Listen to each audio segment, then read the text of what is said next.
Señor esté con ustedes. Y con tu espíritu. Lectura del Santo Evangelio según San Juan. Gloria a ti, Señor.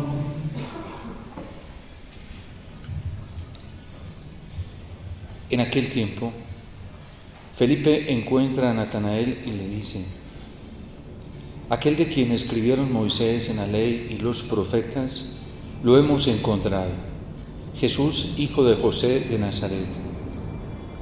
Natanael le replicó: ¿de Nazaret puede salir algo bueno? Felipe le contesta: ven y lo verás. Vio Jesús que se acercaba a Natanael y dijo de él: ahí tienen a un israelita de verdad en quien no hay engaño. Natanael le contesta: ¿de qué me conoces? Jesús le contestó: antes de que Felipe te llamara, cuando estabas debajo de la higuera, te vi. Natanael respondió: Rabí, tú eres el Hijo de Dios, tú eres el Rey de Israel. Jesús le contestó: por haberte dicho que te vi debajo de la higuera, ¿crees? Has de ver cosas mayores. Y le añadió: yo os aseguro, veréis el cielo abierto y a los ángeles de Dios subir y bajar sobre el Hijo del Hombre.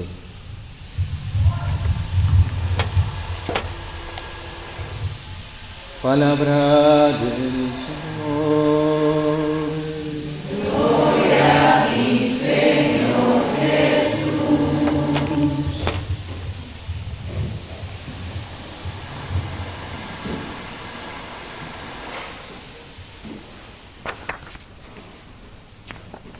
Celebra la Iglesia hoy la fiesta del apóstol San Bartolomé, Natanael. De él Jesús mismo hace una biografía y lo trae hoy el Evangelio de San Juan, muy sintética, pero muy profunda. Ahí tenéis a un israelita de verdad, en quien no hay doblez. Y por la sinceridad de su corazón, porque era un hombre que buscaba rectamente al Señor,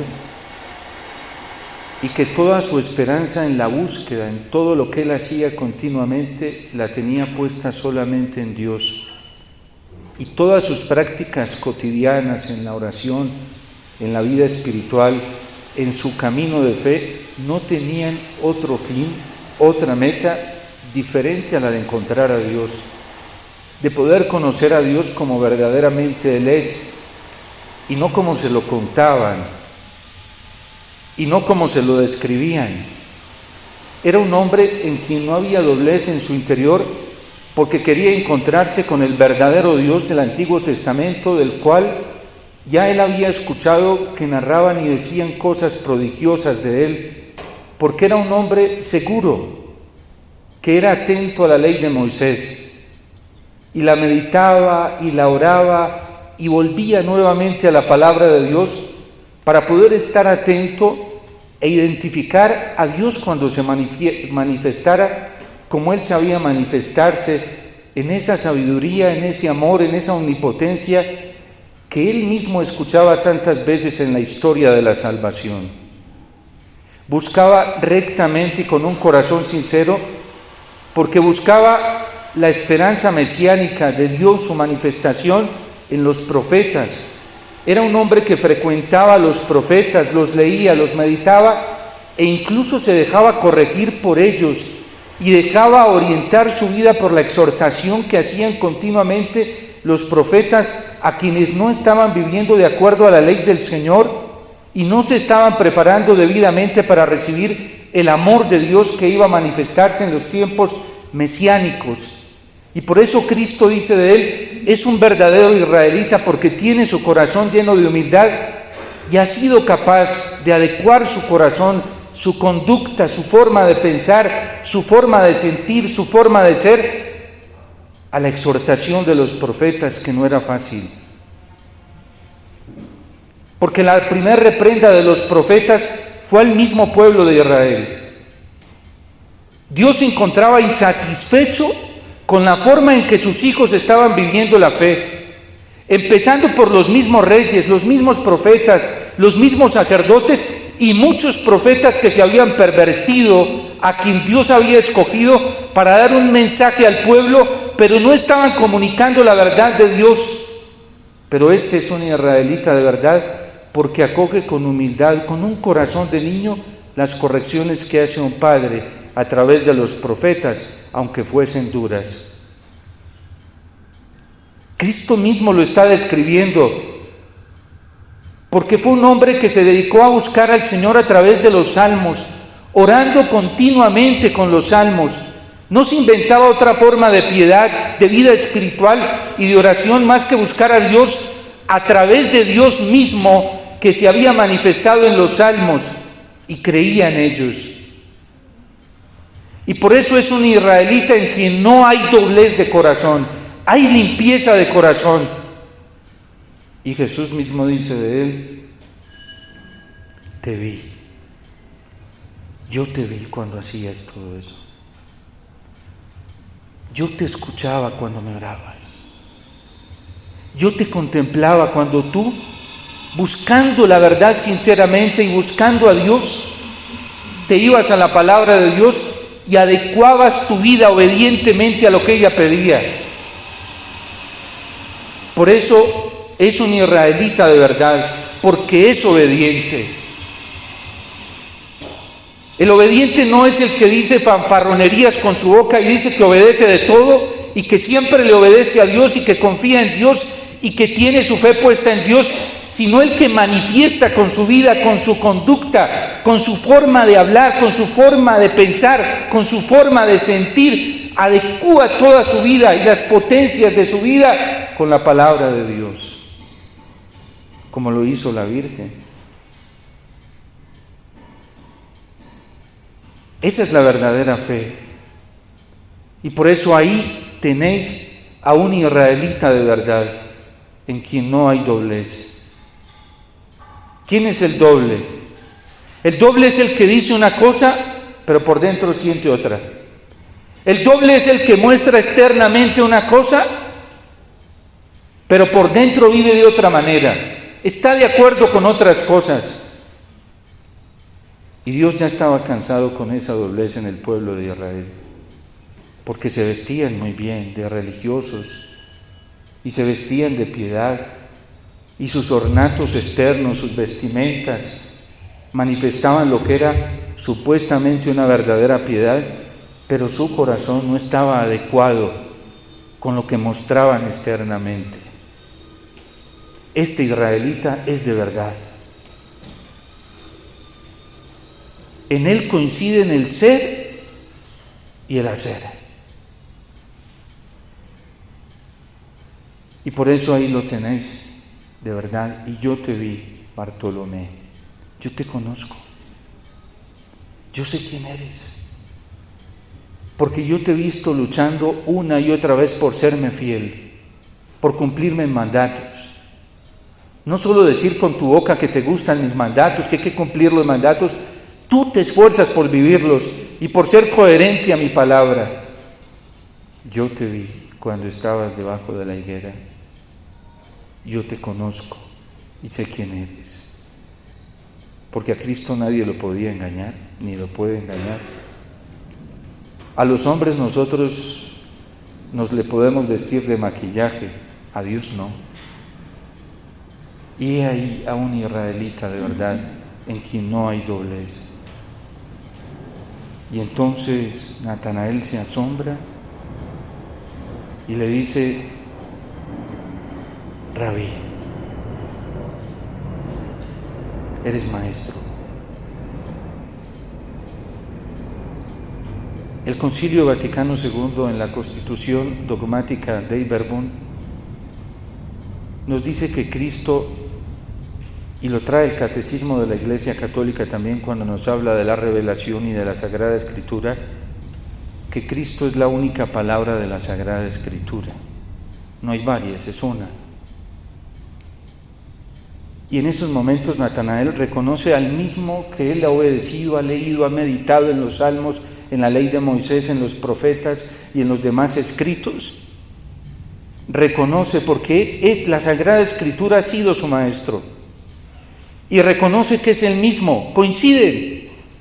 El mismo que él ha buscado, a quien ha obedecido en la Sagrada Escritura, en los mandatos, ahora lo ve frente a él y le dice: Maestro. Jesús dice mismo en su palabra: no llaméis a nadie maestro en la tierra, porque uno solo es vuestro maestro. La desorientación tan terrible que hay hoy en la iglesia, en obispos, sacerdotes, cardenales, religiosos, religiosas, en laicos bautizados, solo tiene una causa, y es el descuido de la palabra del Señor. Este israelita es de verdad, nunca ha descuidado la meditación, la oración, la profundización, la acogida de la palabra del Señor en toda su esencia real y natural. Y por eso sabe y lo identifica, coincide todo lo que él ha meditado, lo que él ha orado, como la Virgen, con lo que él está viendo ahora. ¿Por qué la Virgen le creyó al ángel? Porque coincidía todo lo que ella había estudiado, meditado, orado y había obedecido con su conducta continua a lo que le estaba comunicando el mensajero de Dios. La gente hoy no sabe hacer discernimiento. Y en la iglesia estamos muy mal, muchos, no todos, porque estamos vacíos de la palabra del Señor. La gente habla de discernir, del don de discernimiento, y le piden al Espíritu Santo el don de discernimiento. ¿Y cómo vas a discernir si no conoces con qué discernir? Si no conoces al verdadero maestro, el que sabe qué es bueno y qué es malo. Cuando Adán y Eva se dejaron confundir por el demonio, perdieron su capacidad de juicio para identificar el bien, identificar el mal. Fue el primer daño que les hizo el demonio, confundirlos. Desde ahí se fue oscureciendo su capacidad de juicio, porque se fueron distanciando de Dios, se fueron distanciando de la voz de Dios para escuchar la voz del demonio. Y esa voz del demonio, que se parece a la de Dios y se presenta como parecida a la de Dios, confunde, es ambigua, enredadora, no da claridad. Y entonces ellos ya comenzaron a hacer un juicio sobre el bien y sobre el mal, muy mal hecho. Ahí tenéis a un israelita de verdad que tiene su vida impregnada de la palabra de Dios, capaz de discernir, porque se ve que era bien desconfiado para guardar la gracia de Dios en su corazón. ¿Acaso de Nazaret puede salir algo bueno? Pero aquí Cristo mismo lo está describiendo en el Evangelio. El que vive con la gracia de Dios en su corazón y ha experimentado su amor, se vuelve celoso. Celoso, no se mete en cualquier parte, no va a picar en cualquier parte, no anda por ahí buscando y brincando, arriesgándose en todo momento de manera temeraria, además que es contrario a la virtud de la prudencia. Se mete en toda parte, buscando en toda parte. No, con desconfianza, porque le han dicho que ellos han encontrado al Mesías. Hoy, cuando se nos anuncia el Mesías por toda parte, los santos llenos de virtud, se les aparecía la Virgen y les hablaba, y muchas de esas apariciones eran falsas, era el demonio. San Felipe de Neri, Santa Teresa de Jesús, San Juan de la Cruz, muchos. Y les hablaba con una dulzura,